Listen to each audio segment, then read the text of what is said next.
llenado de reconocimiento, de orgullo y que ocurre como iniciativa desde la dirección académica para hacer visible la tarea comprometida de nuestros profesores y profesoras. Tengo el gusto de presentarles en esta ocasión a una gran amiga que es Adriana Araque. Adriana Araque nos acompañará el día de hoy con la conferencia que lleva por título Educar fuera de la caja. Adriana es comunicadora social y periodista y tiene una maestría en docencia. Es apasionada por todos los factores que integran lo educativo. Está convencida que es a partir de la educación y de propuestas innovadoras que se logrará transformar verdaderamente el mundo. Ha trabajado hace más de 20 años en entornos educativos y ha liderado proyectos pedagógicos que impactan no solo a los estudiantes, sino también sus entornos y contextos. Gracias a los proyectos educativos en los que ha participado, tiene una vasta experiencia en educación básica, en educación media y en educación superior, así como en el diseño de proyectos externos con intenciones pedagógicas específicas. Dentro de sus fortalezas a nivel profesional se encuentran la configuración de programas educativos de alto impacto, en donde se combinan elementos como lo curricular, factores pedagógicos y didácticos desde la innovación. También es experta en el proceso de formación de docentes en temas relacionados con planeación académica, con innovación educativa, con creación de ambientes de aprendizaje mediados por TIC. Adri, bienvenida a la Universidad del Rosario. Sabes que esta es tu casa. Nos alegra muchísimo que estés acá y que puedas hablar con nosotros un poco sobre lo que nos gusta tanto, que es pensar siempre fuera de la caja. Bienvenida y tienes el micrófono. Bueno, pues Rafael, de verdad es un gusto para mí acompañar toda la labor que tú has hecho desde la dirección académica, que ha sido tan importante y tan relevante. Y me encanta este espacio en el que estamos con los profesores. Como tú sabes, para mí trabajar con docentes es importante. Yo he siempre considerado que la función del profesor es muy clave y hoy, en homenaje al Día del Profesor y de la Profesora, pues les traigo un tema que espero que sea muy interesante para todos. Es un tema que a mí me encanta y es un tema que está centrado en cómo lograr que podamos conectar con los estudiantes, cómo lograr salirnos de la caja y poder hacer que los estudiantes realmente que vivan entornos de aprendizaje. Entonces, hoy básicamente vamos a hablar un poco de eso de la creatividad y vamos a hablar de una modalidad o una metodología que yo he estado diseñando. Hoy se las quiero compartir a ustedes para que empecemos a pensar por fuera de la caja, para que empecemos a pensar desde el que aprende, ¿vale? Quiero arrancar con una reflexión para todos y esta siempre la traigo a colación cuando queremos hacer algo diferente. Los profesores a veces me dicen, Adriana, pero ¿qué hacemos que los estudiantes no participan? Los estudiantes no nos prenden las cámaras, los estudiantes no están como conectados con el conocimiento, no les gusta leer. Claro, ahorita hay muchas cosas que están pasando y que tenemos que empezar a revisar, pero como lo dice la diapositiva, si buscas resultados distintos, no hagas siempre lo mismo. No hagas siempre lo mismo.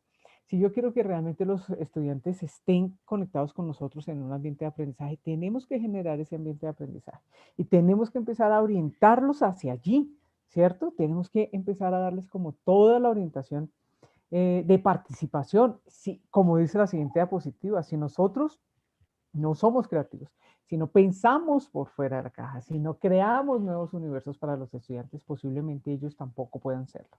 Como lo dice ahí, no es posible formar o apoyar la formación de estudiantes creativos e innovadores si como docentes no logramos serlo. Y entonces nosotros tenemos en nuestros modelos pedagógicos una cantidad de como de metodologías, de técnicas que debemos llevar al salón de clase. Y cuando yo he hecho procesos de observación, de acompañamiento de profes, encuentro siempre que las metodologías están, los temas están, las técnicas, pero el ambiente de aprendizaje no se da. La idea es que los profesores generemos ambiente. El saber del profesor es fundamental en todos los procesos formativos.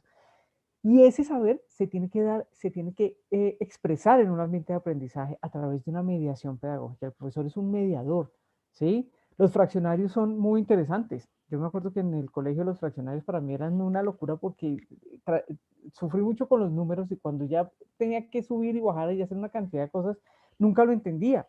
Pero llegó una vez un profesor y nos llevó una pizza, ¿sí? Al salón de clase. Yo decía, y ahí captó la atención de nosotros, de una. Nos dijimos, no va a haber clase, y el profesor no se va a haber clase. Y trajo la pizza y dijo, hoy vamos a hacer la clase en torno a la pizza. Y vamos a hablar de fraccionarios y vamos a empezar a entender qué es eso. Y nos representó el tema. Entonces, cuando nosotros, eso fue un profesor creativo y a mí me acercó un poquito a las matemáticas y a todo lo que tenía que ver con el tema de los números. Me acercó porque yo dije, ya empecé a entenderlo, ya él lo representó, él hizo una mediación de algo que para mí era muy difícil, ¿sí? Muy científico, muy complejo, y lo trajo a algo muy cotidiano en donde yo él lo entendía, ¿sí? Eso es una de las tareas fundamentales de los profesores. Cómo desde la creatividad, desde lo innovador que yo puedo hacer dentro de un salón de clase, y dentro de lo que voy a enseñar, puedo generar ese match con los estudiantes. Entonces, ahí es súper fundamental entender que esa formación, para que tengamos estudiantes, para que hagan cosas diferentes los estudiantes, nosotros también tenemos que hacer cosas diferentes, ¿vale? ¿Dónde está la diferencia entonces? ¿Dónde está esa diferencia? Uno dice, pero ¿cuál es la gran diferencia? Como lo dice, y cuando me invitó Rafael a diseñar este espacio, cuando le pusimos el nombre de pensar fuera de la caja y era pensar fuera del salón de clase, salte del salón de clase. No solo está el salón de clase. La diferencia, ¿dónde está? Yo recuerdo que cuando arrancó la pandemia, unos profesores de química me decían que era imposible que ellos pudieran dar clase porque necesitaban sus laboratorios. Y yo les decía, ¿están seguros? Es que ustedes tienen un laboratorio en donde, claro, hacen experimentos, tienen que tener una serie de cuidados, una serie de cosas, pero en este momento el laboratorio de los estudiantes es su propia casa, ¿sí? El escenario es su casa. Claro, no les voy a pedir que hagan los super experimentos y que traigan una cantidad de soluciones y hagan cosas que son difíciles, pero sí que ustedes vean qué está pasando en las casas de los estudiantes. Cuando los logramos sacar de ahí, salieron de ahí, los estudiantes decían y llevaban experimentos con plantas, con electricidad, con pilas, cosas que tenían en tiempos de pandemia. Entonces a veces nos centramos en esa en ese tema. La diferencia está en el pensamiento divergente. Salte de lo que tienes en la caja, sálganse de lo que está en el salón de clase, ¿sí? Sálgase de lo que está ahorita en el Zoom. ¿Sí? Esto que estamos haciendo acá no se vuelve un ambiente de aprendizaje si yo no lo diseño, si yo no traigo una serie de elementos, tengo unas condiciones para que el otro aprenda. Entonces, cuando yo me salgo del contenido, por ejemplo, es que tienen que aprender primero a sumar, luego a restar, luego a multiplicar y luego a dividir. Si me salgo de ahí, digo, bueno, empecemos por la multiplicación, a ver qué pasa, a ver cómo hacemos para que el estudiante lo haga, ahí empiezan a pasar otras cosas. Entonces, el pensamiento divergente, pues claramente tiene todo un proceso, ¿bien? Un proceso de generar ideas creativas, de generar muchas y posibles soluciones.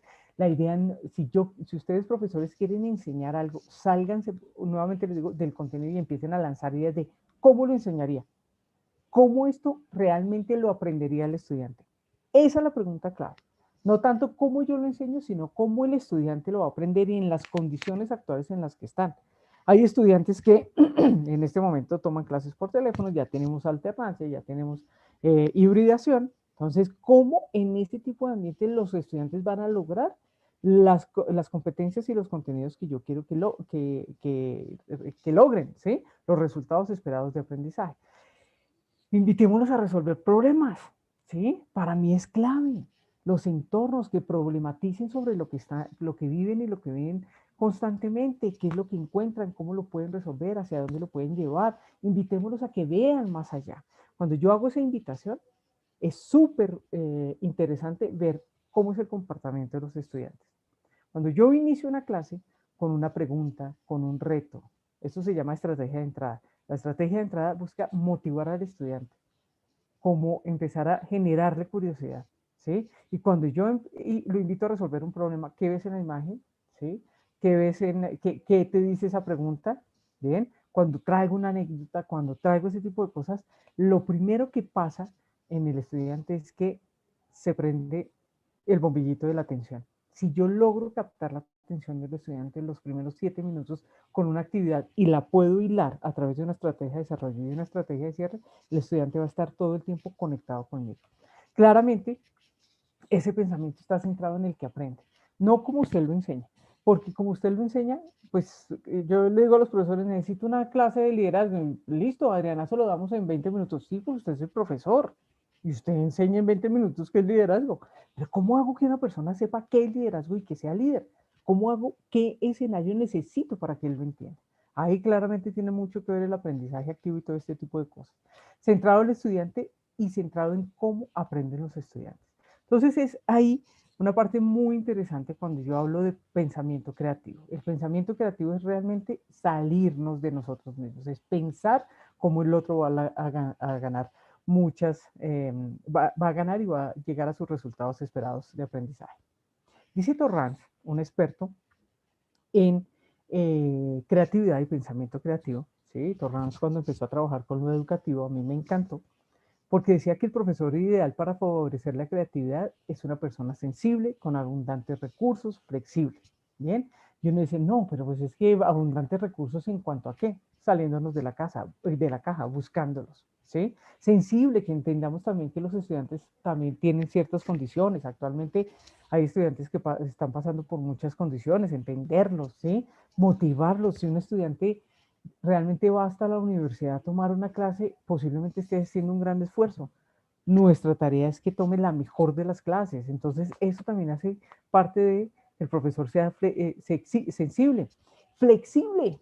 Sí, pueden pasar cosas, se pueden equivocar. El error es importante en una clase, claro. Pero el error, el que más debe estar pendiente cuando se equivoca un estudiante es el profesor. No para que le resuelva el tema, para que le devuelva la pregunta. ¿Dónde estuvo el error? Sí, yo me acuerdo que alguna vez estaba formando yo a unos profesores de gastronomía que no eran profesores. ¿Sí? Entonces eran chefs, eran cocteleros, ¿sí? Panaderos, no eran profesores. Y un día hicimos un ejercicio con un estudiante, un ejercicio de evaluación, y el estudiante se equivocó cocinando algo y se le pasó, ¿sí? Y ahí hubo un error, algo pasó. El profesor, después de mucho que entendiera que no tenía que darle las respuestas ni solucionarle los temas al estudiante, lo que hizo fue decirle, dígame, ¿dónde considera usted, por decir algo, que se le quemó el ajiaco? ¿Qué momento? Y el estudiante sabiamente dijo, mire, yo creo que usted nos dijo que el ajiaco se calienta a tanto, tanto, esto, el punto de ebullición es este, le contó lo que él sabía. Ahí el profesor identificó que el estudiante sí sabía y que lo podía ayudar desde ahí. Hizo algo consciente, esto se llama técnicamente con metacognición, aprendió algo ahí más del error. Bien, entonces, claro, es aquel que tiene en cuenta las evaluaciones memorísticas, sí, claro, tenemos que utilizar la memoria para aprender. Sin la base fundamental de la memoria, acuérdense de la taxonomía de Bloom, conocer, reconocer, aplicar. Si yo no conozco y yo no memorizo la información, otra cosa es que la comprenda, pero la tengo que memorizar, ¿cierto? Pero no son su centro, no es el centro, es cómo genera ese proceso. Entonces, cuando yo me salgo de la caja y soy un profesor que enseña fuera de la caja, es un profesor que realmente tiene en cuenta la memoria, pero además tiene en cuenta el proceso, cómo lo hizo, qué elementos le di yo para que lo hiciera. Respeta a sus estudiantes y los trata como personas únicas, ¿vale? Keller dice que en últimas es quien fomenta la originalidad, la inventiva y la necesidad de la necesidad de preguntar, que los estudiantes levanten la mano, puedan proponer, puedan hacer preguntas, eso es importante. La autodirección y la percepción sensorial. Eso es clave, ¿sí? También la percepción sensorial, cuáles son, eso tiene que ver mucho con estilos de aprendizaje, pero también debemos identificar quiénes son los estudiantes de este siglo, hacia dónde van. Hay un estudio que muestra, y lo sacó hace poco el Tecnológico de Monterrey, que muestra que los estudiantes de este siglo son muy visuales y muy audiovisuales. Si ese es su canal de percepción, lo visual, pues tengo que favorecer eso en los estudiantes de ahora. Cuando yo trabajo con adultos, trabajo muy desde lo auditivo, pero cuando trabajo con el grupo objetivo en el que ustedes están, la mayoría, porque sé que deben haber profesores de posgrado, debo trabajar la creación y el diseño de esos entornos visuales y audiovisuales. Bien. Otro autor nos dice que supone crear aulas en donde se favorezca el desarrollo de tendencias naturales y los docentes deberán ser capaces de crear espacios que inviten a los estudiantes para aprender a aprender. ¿Sí? Esto, traducido a otras cosas, es que los profesores tenemos que diseñar ambientes de aprendizaje, no dictar clases, sino diseñemos ambientes de aprendizaje con 3 momentos específicos: entrada, desarrollo y cierre. Ambientes de aprendizaje en donde el que trabaja es el estudiante, ustedes como profesores planean. Y ahorita hay múltiples técnicas, tendencias, teorías para poder planear unas muy buenas clases, ¿vale? Dentro de las características de un pensamiento divergente, pues hay varias, ¿sí? Yo les voy a mencionar algunas porque ya voy a entrar en lo que yo estoy configurando como un modelo para invitar a los profesores a salirse de la clase, de la caja. Listo, esto se habla en pensamiento creativo, ¿cierto? Está la fluidez, que es la cantidad de ideas que una persona puede producir respecto a un tema específico. Entonces hay profesores que lanzan ideas, hagamos esto, esto, esto y esto. ¿Bien? Hay profesores que son de pensamiento flexible, ¿sí? Entonces hace relación a la heterogeneidad de las ideas producidas, ¿sí? Lo que permite al creador realizar diversas conexiones. Por ejemplo, un profesor que quiera enseñar sobre trabajo en equipo y dice, nos vamos, y lo une al fútbol, ¿sí? ¿Cómo vamos a enseñar trabajo en equipo? O, por ejemplo, una nueva tendencia que me parece una nota es que vamos a trabajar, a desarrollar trabajo en equipo, liderazgo, comunicación asertiva, mando, y el entorno es una cocina. Ese tipo de relaciones es interesante. Lo que hizo mi profesor de matemáticas, cuando los fraccionarios nos llevó una pizza, ¿sí? Y ahí nosotros empezamos a entender diferentes cosas. Eso es pensamiento flexible, que soy capaz de hacer asociaciones. Bien, la originalidad, pues aduce a la innovación, perdón, a la innovación, a diferencia o particularidades de una idea producida, cosas nuevas, cosas que traigo de otros profesores y que implemento en mi salón de clase a ver cómo me funcionan a mí. La innovación también es traer cosas que otros profesores ya hayan hecho. No necesariamente tienes que hacer una cosa nueva totalmente, ¿no? Trae otras cosas, ¿sí? Yo he conocido profesores que escuchan ideas de otros y las van mejorando.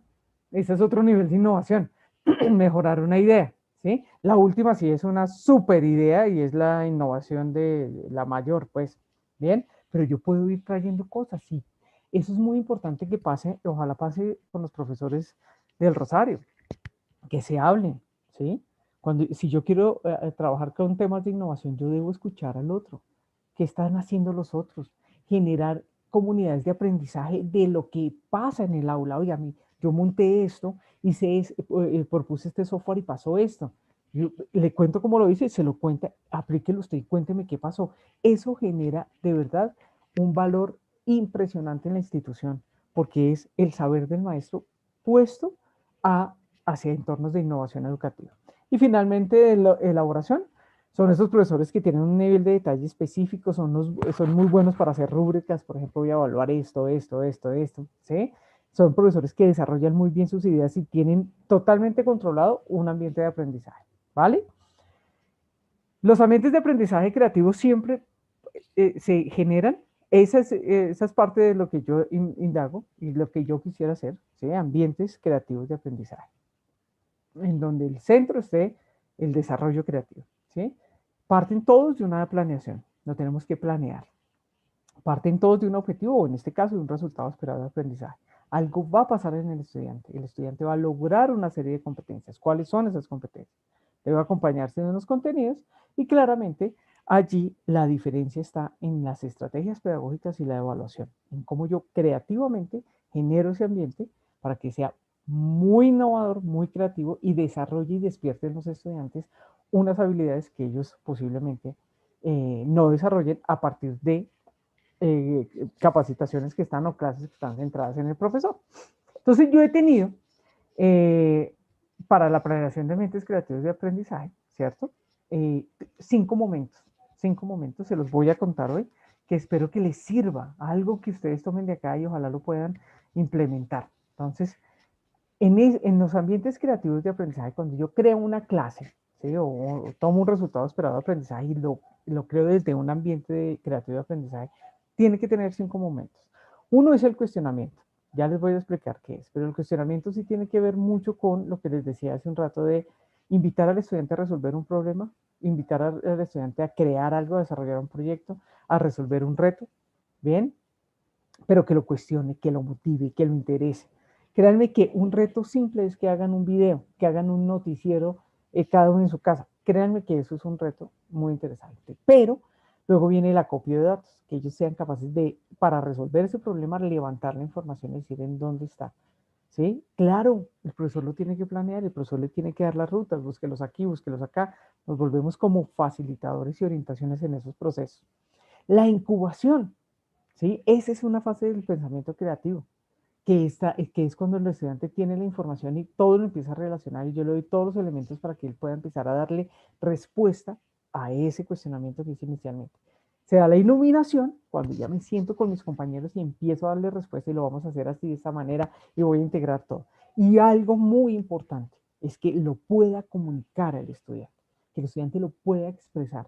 Si no lo comunica, posiblemente no se da todas las fases del pensamiento creativo. Tienes que expresarlo, ¿sí? Esto viene mucho de pues, el desarrollo de productos y servicios, ¿sí? Cuando yo hago talleres para crear productos y servicios nuevos, pues tengo también en cuenta todo esto.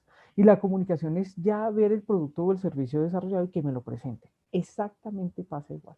Y en esta fase de comunicación trabajamos con estudiantes capacidad de síntesis, análisis, comunicación, orden, planeación, una cantidad de cosas que ustedes ni se imaginan. Entonces, miren, como lo dice ahí, el momento uno es el cuestionamiento. ¿Sí? Dentro de este tipo de ambientes, la reflexión, la curiosidad, el interés por conocer deben ser elementos que permitan que los jóvenes establezcan compromisos con el conocimiento. Entonces es diferente a que yo llegue a una clase y les diga, hoy vamos a hablar de los fraccionarios son tal, tal, tal. ¿Sí? Aquí yo les ponga una imagen y les diga, señores, y en la imagen haya un ponqué y una pizza. Señores, hoy vamos a hablar de fraccionarios. Tenemos de imagen un ponqué y una pizza.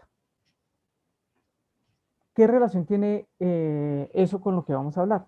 Posiblemente, como son tan tímidos, no tenemos ni idea, profe. Listo, van a buscar.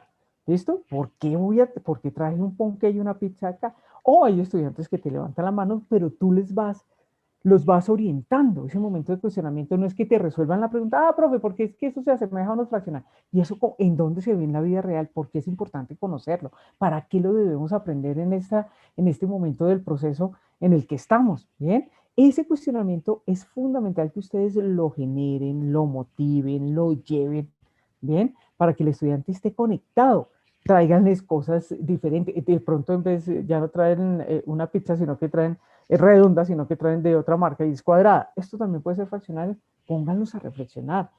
Miren que el pensamiento ahí, todo el ejercer el pensamiento creativo en ustedes es súper importante. ¿Cómo hago yo para que el estudiante realmente problematice por lo que está pasando? ¿Sí? El docente puede utilizar la duda y la expectativa como recurso pedagógico que motiva al estudiante a emprender una aventura en un tema específico. La idea de este primer cuestionamiento es fundamental porque tengo que generar todo un escenario para que el estudiante esté muy interesado en algo que va a resolver.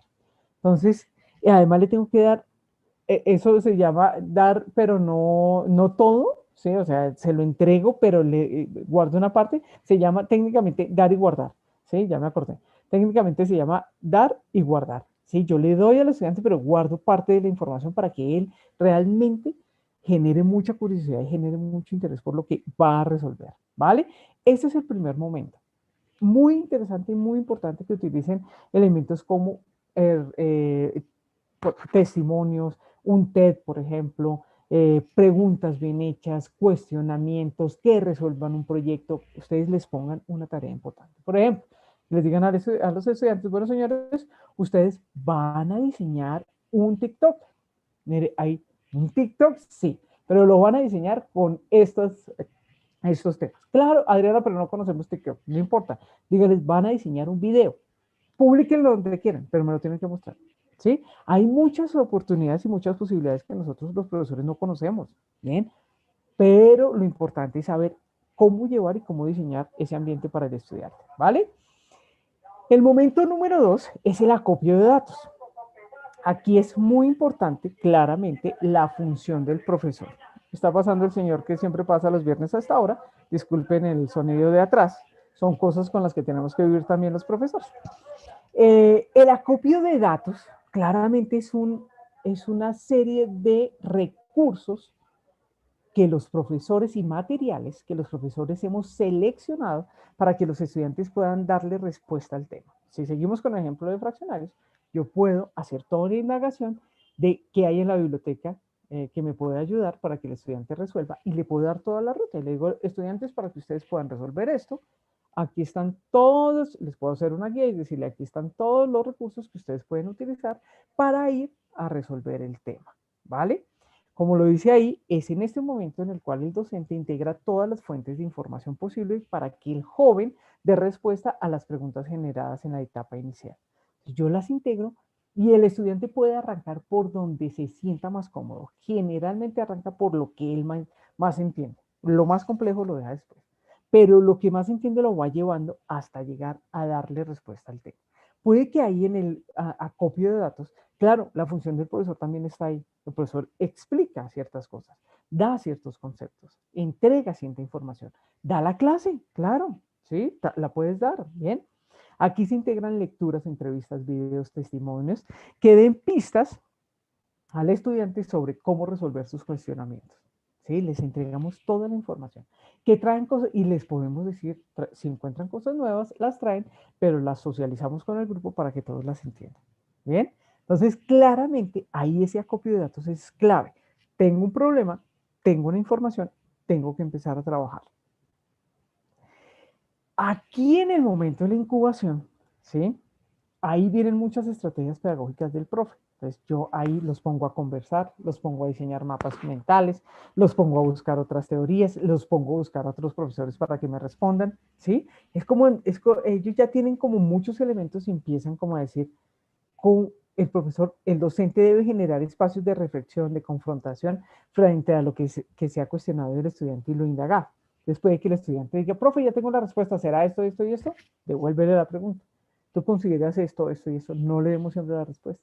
Los posits son importantes, las técnicas como el design thinking, otro tipo de cosas, aquí integran la clase. ¿Bien? ¿Cierto? Aquí se puede desarrollar.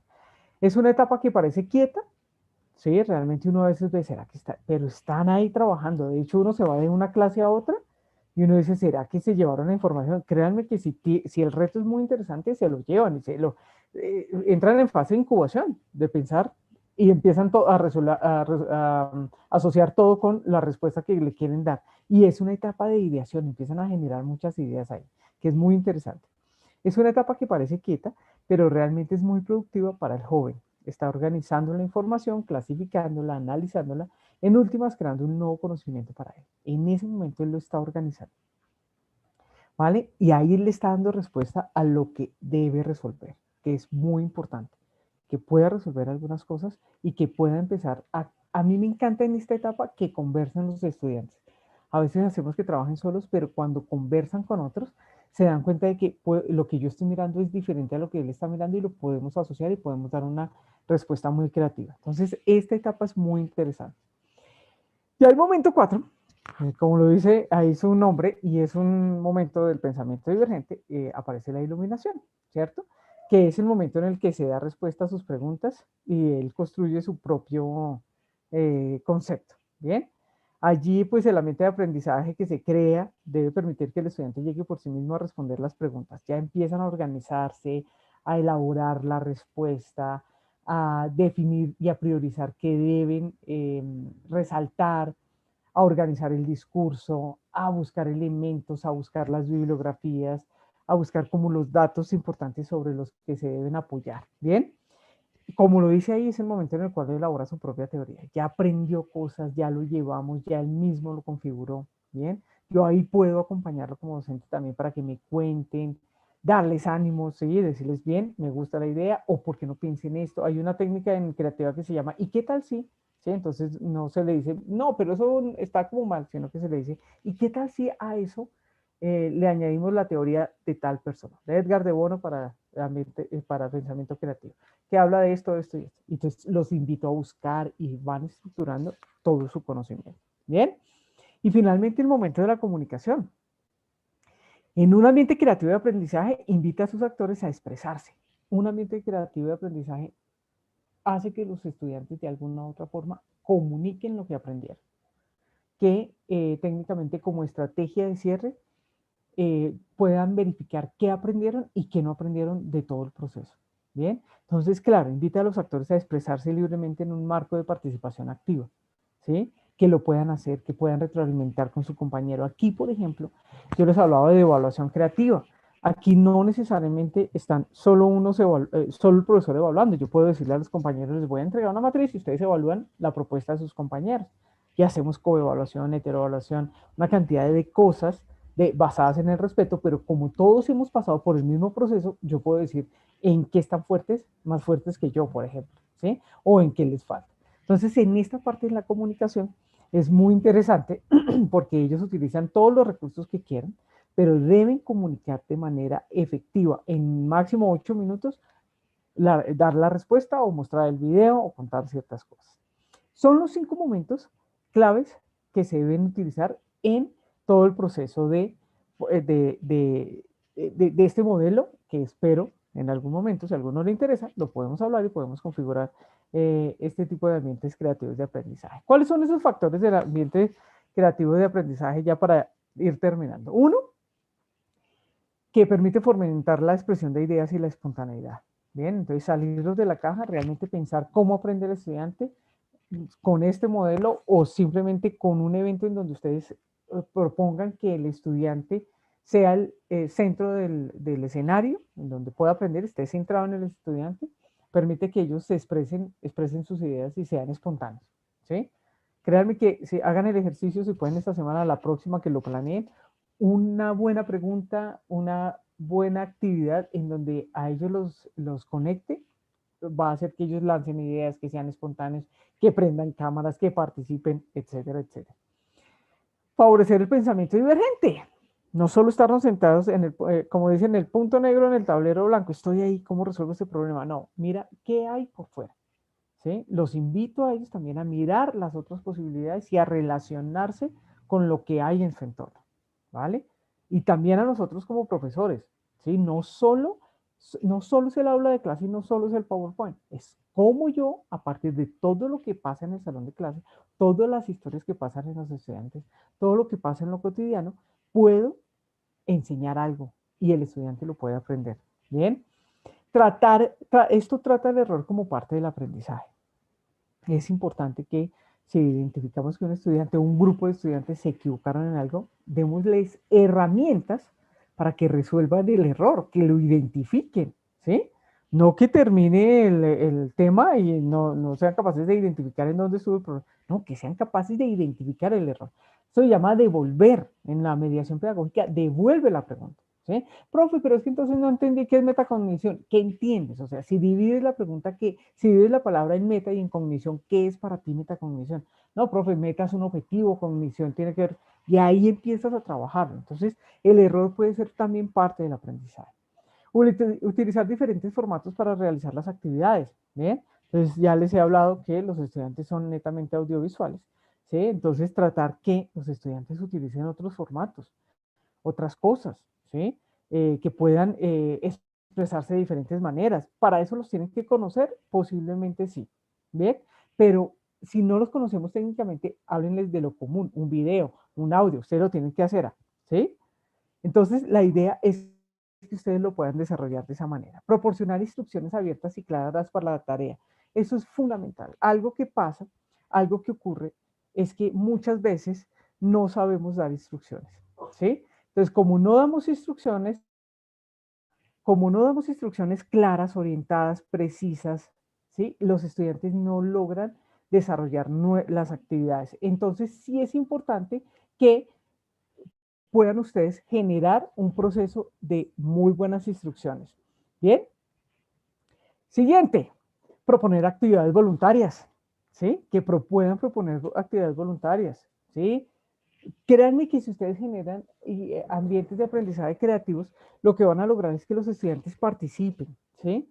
Y ustedes le pueden decir, o sea, yo he hecho actividades en donde los mismos estudiantes dicen, profe, ¿y si hacemos un taller, pero que nosotros queremos hacer un quizzes o nosotros queremos involucrar un Mentimeter o queremos hacer un...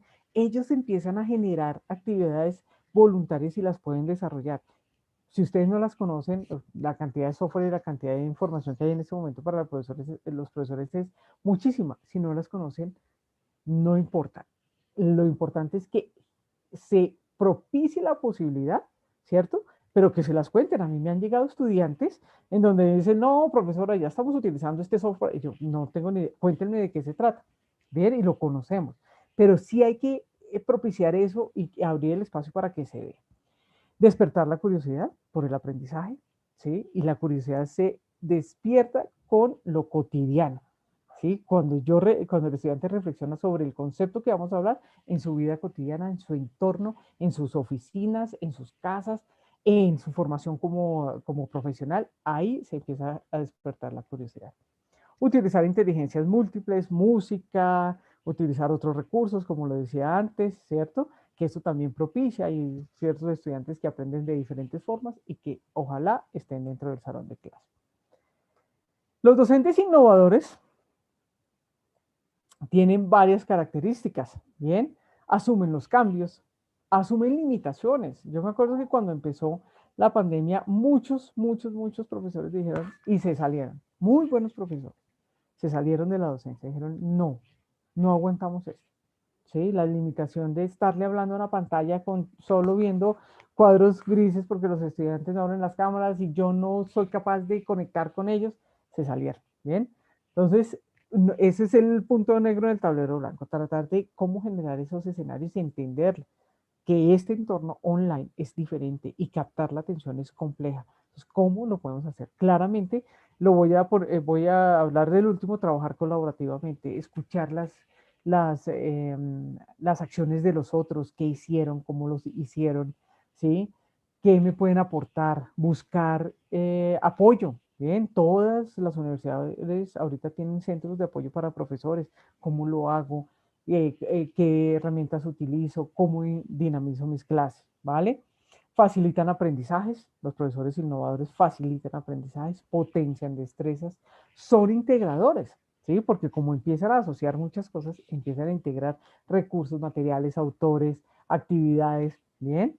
Son reflexivos e investigadores, se integran en la globalidad y se integran en la interdisciplinaridad, que es un concepto que ojalá en algún momento se pueda desarrollar, porque es muy importante. Los estudiantes no aprendemos por islas, o sea, cuando somos estudiantes no aprendemos esto es de acá, esto es de acá y esto es de acá. No, nuestro cerebro está integrado, ¿cierto? Entonces, cuando logro integrar varias asignaturas en un solo tema, el aprendizaje es mucho mejor y el aprendizaje se da mucho más rápido, ¿vale? Recuerden, ya para cerrar, que un profesor debe impactar, ¿cierto? ¿Y cómo impacta? Este es parte de un TED que yo tengo, se llama el docente I, y el docente I es que el profesor impacta generando ambientes de aprendizaje que generen curiosidad, ¿sí? Que sean innovadores, pues, sobre todo que generen curiosidad. Yo recuerdo que alguna vez un profesor que era muy bueno, pero no tenía muy buena conexión con los estudiantes, decidió buscarnos y le montamos a él una clase en donde no habían salones de pupitres, no habían mesas de trabajo. Cuando los estudiantes entraron, se asomaban al salón de clase, hasta que un valiente fue y le dijo, profe, ¿hay clase? Y el profesor le dijo, sí, sí hay clase. Entonces, pero si no hay salón, no hay pupitres, ¿no? Por eso, pero sí hay clase. Vamos a hacer una actividad en donde nos vamos a estar moviendo. Eso generó una curiosidad impresionante y la clase se dio perfecta, porque todo empezó a pasar, encontraban pistas, encontraban cosas, hacían una cantidad de cosas, los estudiantes aprendieron mucho. Entonces el docente ahí impacta, inventa, tiene que ver con pensamiento creativo, tiene que desarrollar su creatividad, tiene que salirse de la caja, tiene que enseñar fuera de la caja, tiene que ver que hay más, tiene que, solo saliéndose de la caja, de la enseñanza, nos pasamos a la caja del aprendizaje, tiene que empezar a inventar para el que aprende. Innova, claramente, va innovando, pero esa innovación tiene que ver también con los compañeros, ¿bien? ¿Quién ha hecho cosas? Si yo hago algo nuevo en la clase, lo socializo, genero comunidad de aprendizaje para que los otros también aprendan. Investiga todo el tiempo. Los que somos profesores, los que tenemos una carrera diferente a la docencia, ¿sí? Administradores, yo que soy comunicador, otros son finanzas, otros trabajan psicología, y nos metimos al mundo de la educación, pues terminamos teniendo dos carreras, ¿sí? nuestra carrera base y la carrera de la docencia. Entonces, un profesor siempre debe estar investigando, debe estar viendo las nuevas metodologías, siempre debe estar viendo sus públicos objetivos, qué está pensando, ¿vale? Y finalmente, creo que para mí es el más importante, es que un profesor inspira. Un profesor debe inspirar. Un profesor debe inspirar para muchas cosas. Debe motivar a sus estudiantes. Debe claramente ser ejemplo, pero también motivarlos a que sean más curiosos, a que vayan más allá, a que traigan más conocimientos, a que traigan muchas más cosas. Y, claro, y con eso lograr que el aprendizaje en los estudiantes sea creativo, sea innovador, sea significativo y que sea provechoso para ellos. Ese es el docente, profesor que impacta, que inventa, que innova, que inspira y que investiga. Muchas gracias. Adri, muchísimas gracias por todo lo que nos enseñaste hoy, que entre otras cosas viene desde tu propia experiencia y que yo he tenido el gusto de ver. Eh, a propósito de lo que nos compartiste, pudimos recoger las siguientes preguntas que valdría la pena pudiéramos responder en el tiempo que nos queda. La Claro que primera, sí. la primera tiene que ver con lo que podríamos llamar los obstáculos hacia la innovación. Sí. A veces se escucha que no es fácil innovar por ciertas restricciones o por ciertas reacciones. La pregunta sería, ¿cuál crees que es el peor enemigo de la innovación? ¿Y cómo responder a ese enemigo para garantizar que estos procesos innovadores se surtan y se hagan realidad?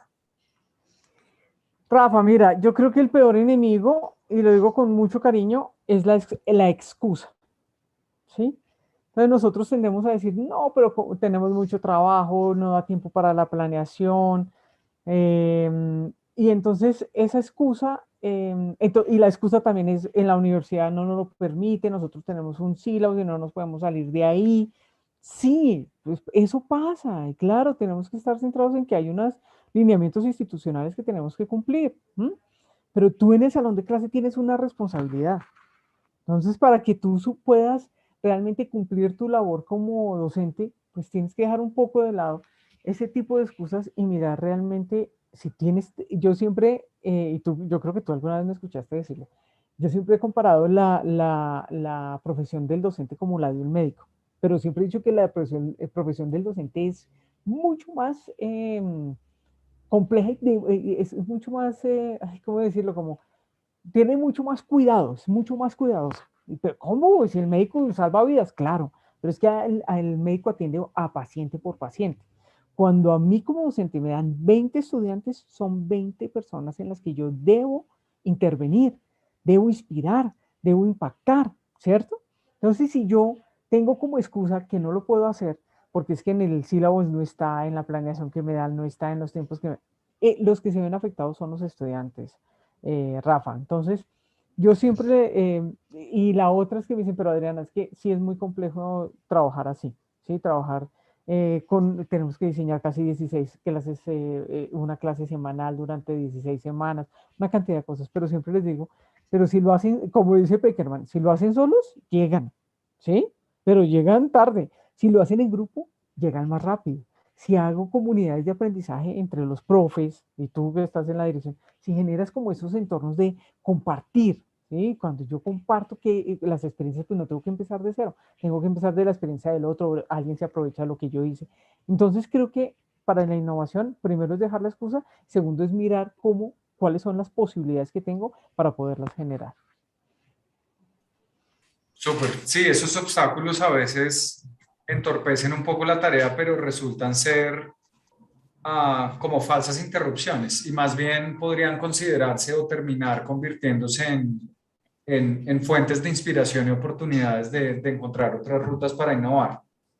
Eh, Totalmente. Bien, y finalmente quisiera hacerte una pregunta en el marco de algo que estamos haciendo en la Universidad del Rosario. No sé si tú has tenido la oportunidad de conocer el valor que se le está dando a la experiencia, al aprendizaje experimental y experiencial en la Universidad del Rosario. En palabras del rector, es la experiencia quien permite el tránsito entre entender y comprender. Ujú. Y detrás de hecho, y detrás de esto ha habido una revolución importante en infraestructura que propende hacia la incorporación de laboratorios en la Universidad del Rosario. Esto es un aporte importante y definitivamente transforma la manera en cómo nuestros estudiantes aprenden. Es un aprendizaje que está centrado en ellos y en ellas, es un aprendizaje activo, colaborativo, donde la co-creación, el error, por ejemplo, tienen un papel fundamental. Laboratorios e innovación están íntimamente ligados. ¿Cuál es tu visión acerca de cómo los laboratorios dialogan con esa innovación y permiten quizás que aflore y que se fortalezcan esos procesos de innovación? ¿Cuál podría ser como el aporte de los laboratorios en ejercicios de innovación, particularmente en el ejercicio de enseñar y de aprender? Pues mira, Rafa, para mí yo considero que son fundamentales por varias razones. La primera porque son escenarios inmersivos. Yo aprendo haciendo, yo voy y veo, yo voy y miro, ¿sí? El quick del asunto de los laboratorios es que realmente generen escenarios muy cercanos a la realidad, ¿bien? Para que pueda ser muy inmersivo. Y segundo, claramente no se aprende si uno no está sobre lo que está aprendiendo, si uno no trabaja sobre lo que está aprendiendo. Entonces, alguna vez hablando sobre el cono de aprendizaje de Edgar Dale, pues él nos decía que hay una serie de eventos y decía que uno aprende el 10% de lo que lee, el 20% de lo que escucha, el 30% de lo que observa, pero en el 90%, sí, y ahí están los laboratorios, es lo que aprende haciendo. Él aprende sobre lo que hace. Entonces, este tipo de laboratorios son fundamentales. Entonces, te voy a dar un ejemplo simple. Si cuando tú vas a aprender a manejar, alguien te cuenta cómo vas a aprender a manejar, pues tú te llevas una idea. Pero solo cuando tú estás enfrente de un timón y enfrente de un carro y manejando el carro, vives la experiencia. Esa experiencia sensorial, lo que te pasa, lo que sientes, lo que vives, es lo que realmente, sí estoy muy de acuerdo, pasamos del conocer al comprender y al aplicar claramente a través de un laboratorio. Son fundamentales en este momento para todos los procesos y ojalá hayan laboratorios para muchas cosas y no necesariamente tiene que ser un laboratorio físico, pueden haber laboratorios virtuales, pueden haber otro tipo de elementos que ahorita es la realidad aumentada, ¿sí? Que también me permite a mí acercarme a ese tipo de cosas. Vivir la experiencia para un estudiante es muy importante. Yo recuerdo que hace muy poco estábamos trabajando también y estábamos revisando un software de realidad aumentada para que el estudiante aprendiera a hablar. ¿Sí? Estaba centrado en la comunicación. Se colocaba sus gafas y veía un auditorio y tenía 5 minutos para hablar algo.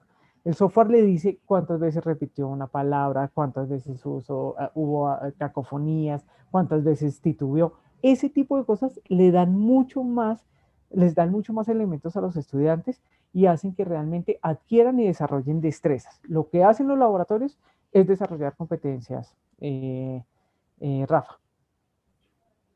Sí, tienes toda la razón y esa revolución o ese repensar el aprendizaje, sobre todo conectado con reconocer la unicidad en la manera en cómo aprenden los estudiantes, es fantástico. En una universidad con un número de estudiantes como el que tenemos, creo que es bastante importante reconocer que esta apertura a la diversidad, porque es eso, pues es fundamental para garantizar un aprendizaje muchísimo más significativo. Me alegra mucho escuchar, o más bien encontrar la relación entre lo que escuchas y muchas de las cosas que hacemos en la universidad. Para mí, pues es gratificante y, nos motiva muchísimo más, nos indica quizás que vamos por buen camino. Y bueno, quisiera darte las gracias, unirme a las felicitaciones que te han hecho a través de YouTube. Tienes una fanaticada como siempre bastante grande. Muchas Eh, gracias. Desearte, o más bien invitarte a que te acerques a la universidad, puedas acompañarnos en algún momento, en algún lugar, conozcas pues nuestras instalaciones, esto que te estamos diciendo, y que puedas quizás acercarte a nuestra comunidad docente y estudiantil que es tan fascinante. Claro que sí, Rafael, de verdad, muchas gracias por el espacio. Tú sabes que son espacios que me encantan. y en los que siempre espero aportar. Y espero que como reflexión final o como tarea, ojalá, profes, una sola cosa que hagan diferente la próxima semana en sus clases. Una, a ver qué pasa con los estudiantes. Y se los cuentan entre ustedes, le cuentan a Rafa y Rafa me cuenta qué pasó. Gracias, Adri. Bueno, Vale, con esto damos cierre a la celebración del Día del Profesor y la Profesora de la Universidad del Rosario. Ha sido, como lo había dicho al inicio de esta conferencia, un momento importante para reconocer la labor comprometida y significativa que tienen nuestros profesores y profesoras con la construcción de proyectos de vida, los de nuestros estudiantes. Muchísimas gracias por acompañarnos, por unirse a esta celebración. Muchísimas gracias a las conferencistas que nos acompañaron en las sesiones que extendieron la celebración hasta el día de hoy y esperamos entonces que la próxima vez sea nuestra sede compartiendo un cafecito y abrazándonos como es bien debido. Muchísimas gracias, Adri, nos vemos en otra oportunidad. muchas gracias, Rafa, y gracias a todos. Un abrazo.